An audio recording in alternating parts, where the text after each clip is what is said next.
ప్రభునందు ప్రియులారా, ప్రభునామమున మీకు వందనములు. ఈరోజు దేవుని యొక్క వాక్య ధ్యానము లూకాసు వార్త 2వ అధ్యాయము 10-11 వచనాలు. ఇదిగో ప్రజలందరికీ కలగబోవు మహా సంతోషకరమైన సువర్తమానము నేను మీకు తెలియజేయుచున్నాను.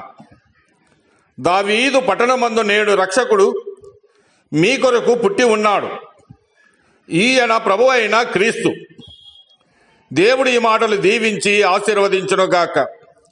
గమనించండి ప్రియులారా, క్రిస్మస్ అనున్నది ప్రజలందరికీ సంతోషకరమైన వర్తమానమనే ప్రకటనతో ప్రారంభమైంది. ఏమిటి ఆ శుభవార్త? బెత్లెహేము వెలుపల ఉన్నవారికి మాత్రమే కాదు, ప్రపంచంలో ఉన్న వారందరికీ శుభవార్త. కారణం, క్రిస్మస్ విశ్వవ్యాప్తమైనది. ఎందుకంటే సర్వ మానవాళి కొరకు రక్షకుడు పుట్టి ఉన్నాడు. ఆయనే ప్రభు అయిన యేసుక్రీస్తు. లోకంలో అన్నిటికంటే దుర్వార్త ఏది అని ఆలోచన చేస్తే పాపము వలన వచ్చు జీతము మరణమే. అయితే అన్నిటికంటే శుభవార్త ఏమిటో తెలుసా?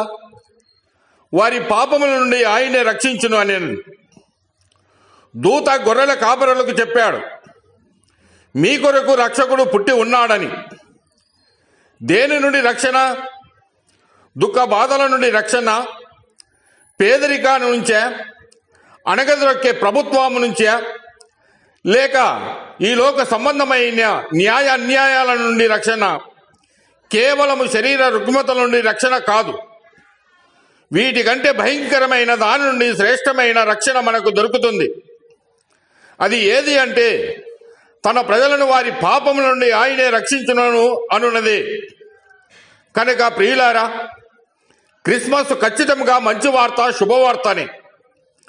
కారణం, మన పాపములకు తగిన శిక్ష నిత్య మరణము.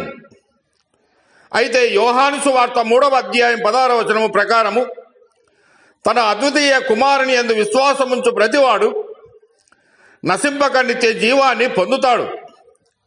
నీవు యూదుడవైనా అన్యుడవైనా, నీవు ఎవరివైనా, ఏ సహవాసానికి చెందినా దేవునితో సంబంధ బాంధవ్యము ఇవ్వడానికే వచ్చాడు.